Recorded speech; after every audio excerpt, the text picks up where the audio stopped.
Hello everyone, I hope you're doing well. We are coming down to the end of Unit 10, the post-war era. This is our last set of notes, the Second New Deal. We divided this into two parts because together it would have probably been like a 25-minute video. So we still have one more unit to cover after this on World War II, and then after that we're going to begin reviewing for the AP US History exam. And that of course will be after spring break. All right, so picking up with where we left off yesterday, we left off talking about women during the New Deal, and so this section picks up with blacks and natives during the New Deal. And so we've mentioned this already, that during the 1932 election, there was a shift of black voters from Republican to Democrat, but this became overwhelming in 1936. Interestingly, though, FDR wasn't really super progressive because he wasn't willing to alienate Southern members of Congress, and so he kind of deferred to them on racial matters, keeping in mind that these Southern congressmen were, for the most part, very much in favor of Jim Crow laws and segregation. But regardless, blacks began switching their allegiance en masse in 1936. So New Deal programs often treated blacks as second-class citizens. We see that in the fact that by 1939, black unemployment was about twice that of whites, and wages that were paid to whites were double those received by blacks. And so blacks were discriminated against even by the New Deal. And with the TVA, the Tennessee Valley Authority, that too was pretty rigidly segregated, and almost no blacks got jobs in the TVA offices. So there was this informal black cabinet, they were called, and this included influencers like Mary McLeod Bethune and Charles Foreman. And their primary job, or the thing that they did, was that they lobbied the federal government on behalf of better opportunities for blacks. And they wanted programs specifically for disadvantaged black youth that would allow them to have more education and also occupational training programs. So occupational training would be preparing them for the workforce. And you also see blacks begin to join unions in the labor movement like never before, especially in the steel industry, automobile industry, and in mining. All right, the New Deal for natives. So just to backtrack for a second, in 1924, before the Great Depression happened, Indians had been granted citizenship, but it was pretty much settled upon that they would be treated like wards of the state. This is almost like a foster child or something like that. In the government's view, assimilation had failed because native languages were still being spoken and native religion was still being practiced and thriving. Even though the government continued in this like paternalistic attitude, viewing natives as like wards of the state, there was a guy named John Collier, who was the Commissioner of Indian Affairs appointed in 1933, who began to bring about changes for the better for Native Americans under the New Deal.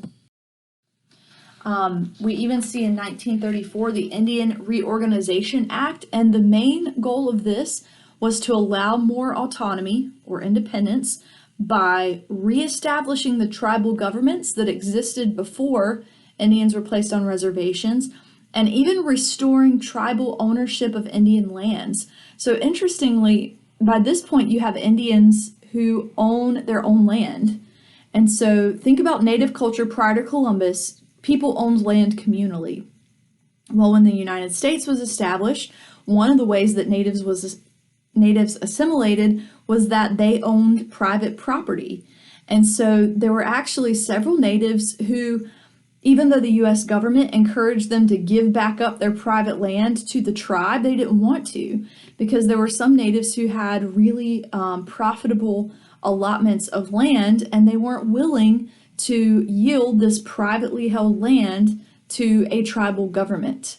And so some of them, especially the ones in Oklahoma, had oil on their land and profitable minerals as well.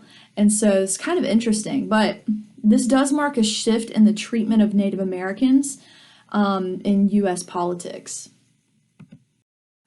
All right, so the role of FDR. So the question is asked, how much of the New Deal did this guy come up with? In reality, he left most of the details of his New Deal program to his subordinates and cabinet members and his advisors because his knowledge of economics was not great. Even his knowledge of social problems in the United States during this time was mainly superficial. Like, he didn't really understand the inner workings of the economy and society. But you do see his stamp on these coalitions because he had a great ability to build and to manipulate coalitions. These programs were made possible. And for the first time, U.S. citizens actually felt like the government and the president himself cared about them. Keeping in mind the president before this, Herbert Hoover, sent the message that he didn't care about them, hence the Hoovervilles and his inability to act on behalf of the citizens to alleviate the poverty of the Great Depression. So that is one of the interesting things about Roosevelt, is that people felt like he personally cared about them. All right, and here we are at this question of isolationism again. FDR, you could argue that he was an isolationist. He loved other countries, and probably at heart he was an internationalist. But like pretty much every other world leader at this time, his focus was on his own country. He cared more about the economic recovery of the United States than he did about global recovery, and that's only natural. And it was actually really unpopular, but he announced at one of the World Economic Conferences that the United States was going off of the gold standard permanently. And that devalued the dollar to make American goods easier to sell. This hurt other nations' imports, but you can see he didn't really care about what Europeans thought of this policy because he was taking care of the United States first. And so this isolationist feeling really intensified in the 1930s. Congress even passed a series of neutrality acts which severely restricted the opportunities for the White House and the State Department in getting involved in another war, which, keep in mind, think about what's going on during this time. The war hasn't broken out yet, and it doesn't officially break out until 1939. But in 1935, Italy has invaded Ethiopia. And then in 1936, civil war breaks out in Spain with the fascist Francisco Franco, backed by Germany, backed by Hitler, taking over and fighting to overthrow the Spanish Republic. But still, public opinion showed that about 94% of the people wanted to keep the U.S. out of any foreign wars. And around this time, war breaks out again in Europe and Asia, and not just like Italy invading Ethiopia to take over, a territory that they had long wanted. In 1937, Japan invades Manchuria, and they resumed in their conquest of China, which interestingly, at this point, FDR was making shipments to both what would become the Central Powers and the Allied Powers, taking advantage of the fact that no one had declared war yet officially. Interestingly, this is one reason why the League of Nations falls apart, is because Japan invades Manchuria, and then the League tells Japan to withdraw, and Japan does not. They just pull out of the League of Nations, and so the League of Nations couldn't do anything about it. So, like, on the world stage, the League looked very weak. It also failed to prevent another world war, which is what it was supposed to do in the first place. So then, in the next year, Hitler begins his conquest for territory by annexing Austria and Sudetenland. I'm not sure how to say that, but that's a part of Czechoslovakia where German speakers live. And so that's how he justified taking that over. Hitler then is more bold in his action. He signs a non-aggression pact with the USSR, and then there was a secret clause in that pact where Hitler and Stalin would divide and conquer Poland. And so the invasion of Poland is actually what starts World War II. So Hitler invades, or Germany invades, Poland on September 1st of 1939, and it is very quickly defeated and divided up between Germany and the Soviet Union. So at this point, war has been declared, but FDR sees an opportunity to make money, and this is actually what pulls us out of the Great Depression. And so Roosevelt begins selling arms to Britain and France, even though technically he lacked the legal authority to do so. He also approved a secret program that would build or work to build an atomic bomb. And then the first peacetime draft was established in September of 1940. 1.2 million soldiers were called on for 1 year of service, and 800,000 reservists were called to active duty. And so even though we had not declared war yet, we really didn't have reason to at this point. And like I just said, most of the American public did not see or did not in any way show that they wanted to be involved in a global conflict. They didn't want another world war. They didn't want to be involved in foreign affairs.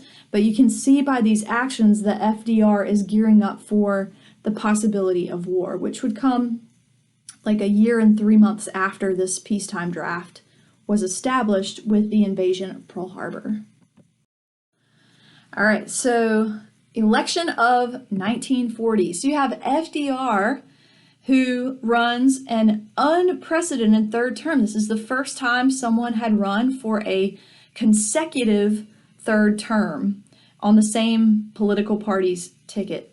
And so this takes place in the election of 1940, and the guy who runs against him, his name is Wendell Willkie, and he is a moderate Republican from Indiana. And there weren't really very many differences between Willkie and FDR because Willkie supported the basic structure of the New Deal. So he focused on opposing Roosevelt's involvement in foreign policies. This really didn't work out well for Willkie, and you know that because we don't have a President Willkie on our back wall. And so FDR wins the election handedly, 27 million to 22 million popular votes. All right, so war had not broken out yet when Roosevelt was elected the third time, but he did expand aid to Great Britain through the Lend-Lease Act in March of 1941. And Britain didn't have cash to pay us for weapons, so this allowed us to send them supplies that they would pay us back for after the war was over. And so this again shows that the United States is increasingly siding with the Allies after the war breaks out in Europe. And one thing that FDR does that, again, makes the American public feel in tune with the president is that he starts these series of talks. And so basically, he would come on the radio in these fireside chats. He hosted about 30 of them between March 1933 and June 1944. And he spoke about a variety of topics. He talked about unemployment. He talked about the New Deal. He talked about fascism in Europe. He talked about the evils of Germany and what might happen if the Germans won this war in Europe, what that would mean for America. And he justified his position in lending weapons to Great Britain by saying that Great Britain was essentially engaging in self-defense. And so this again made the president more relatable, and it made the people feel like he cared about what the country was facing and cared about them personally. So that is all for today. Don't forget to send me a picture of your notes, and have a great day.